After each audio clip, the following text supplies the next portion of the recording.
Hi guys, Chris here from Cowboy Rugby. In this video I want to take a look at how the Springboks attacking play has evolved. Before we get into that though, please do me a favor, hit like and hit subscribe.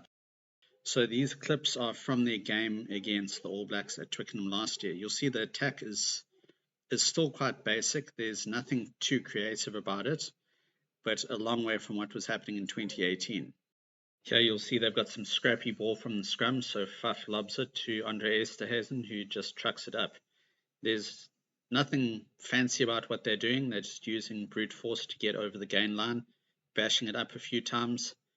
Because of the size of the Springboks, it often works for them, but as you see here with Marks, unfortunately not always. Here we see the Boks have a scrum, and it starts going a bit sideways. They get the penalty for dominance, and Faf decides to just play what's in front of him, very heads up. And that's sort of, for me, it typified what the Springboks were all about from 2019 up until this year, 2024.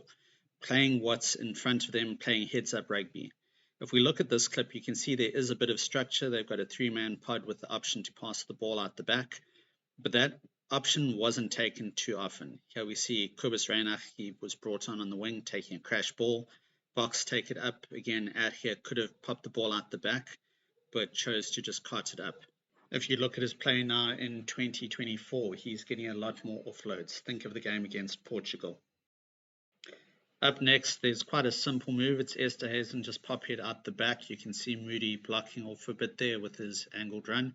And this pass should have gone to Kurtley Arendse there, just to run straight up. You can see Moody's line there.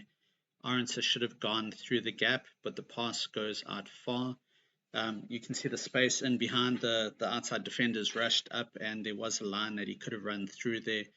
And now you can see those two players who were circled drifted across. It was Will Jordan and Rico Ione, and there's Jordan to shut down the space. Whereas if that pop had gone to Arendse, would have straightened things up a bit, Jordan would have had to commit, and the space would have been created on the outside. In this next bit of play, you can see the Boks do use a pod system. The ball goes out the back. A bit cramped up there, but seems to be a planned move. You'll see here in the next bit, I froze it.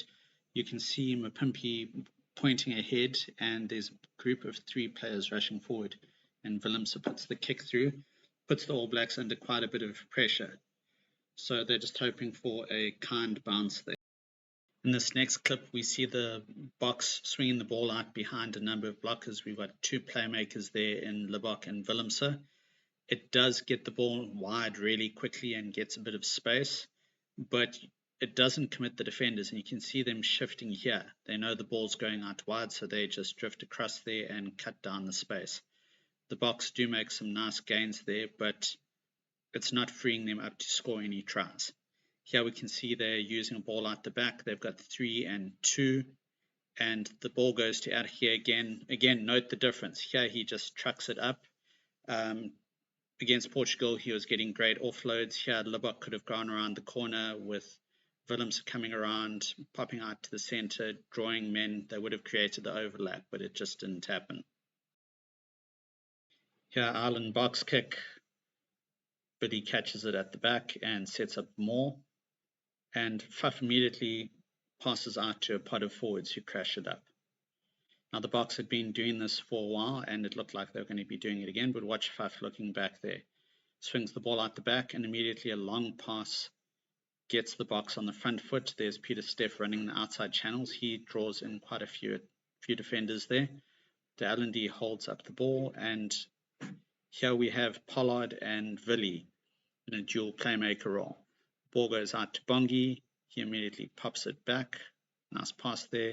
And quick hands here by Pollard under pressure, but he gets the ball away. Same with Villy. He's under pressure, draws the man, and that creates space in the wide channels. Now watch Khaleesi's quick hands there. And away goes Arendse.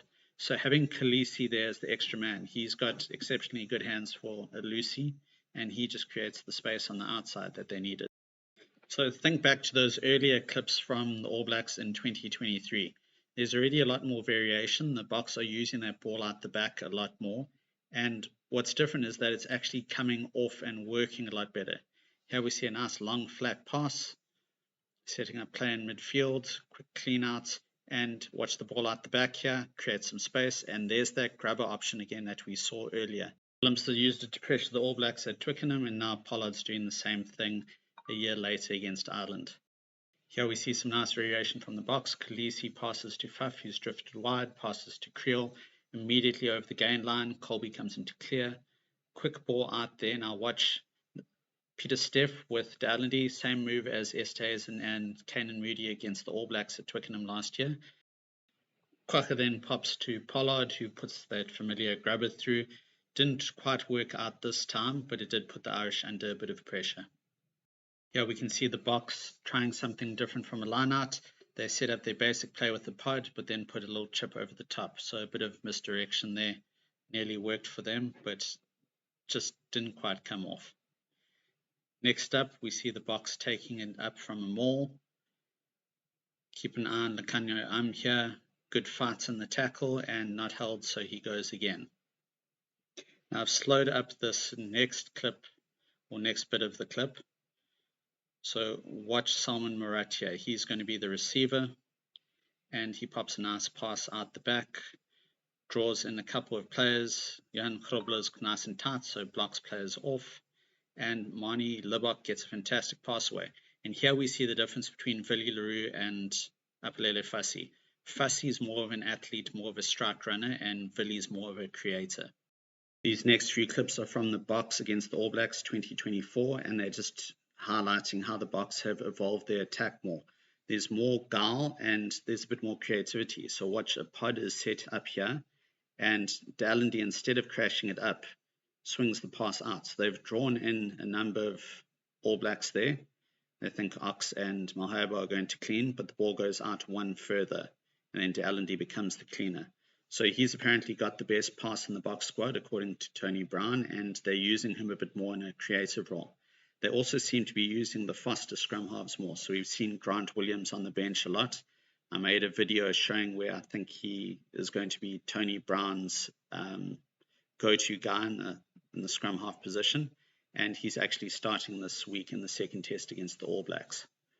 Here we see Dallendy takes the ball right up to the line and only at the last moment gives the pass. So he draws in two All Black tacklers. And if we watch there, Sash has actually created the space for Fassi. Pity he slipped, but he would have put Fassi through the hole there with Geordie Barrett being hung up. In the videos I've shown so far, you can see that the Springboks have evolved from just using moves off set piece, scrums and lineouts, to actually setting them up off broken play. Here we can see they use Ox and Malherbe as dummy runners, and Dallendy switches and gives a little pop to Colby, a little inside ball, which I think is something they picked up from the Irish. There's a pass behind the back of a dummy runner. Again, from broken play, they're using a bit of deception, a bit of guile, but they can also just crash the ball up when they need to. They've got the forwards who are big enough to do it, and every now and then, if things go awry, you just need to reset and go again. There we see it again. Ruan Nokia didn't think the pass was on, so he kept the ball. And here they go for the up and under option, just varying the play. So the Boks aren't just a kicking team anymore. They're not just a running team. They're actually mixing things up nicely. And they also play a lot of heads up rugby. So if they see an opportunities on, then they go for it. They've got structures which create the space. Here we can see a little pop out the back. And then Sasha reads the play, sees there's a gap and puts the ball in. And Arends is almost in for the try. I hope you enjoyed the video, guys. This is just a brief look from 2022 up to 2024. And there's been quite a lot of change. It's exciting to see what the Boks are doing under Tony Brown. Let me know what you guys think in the comments below, and please hit that subscribe button.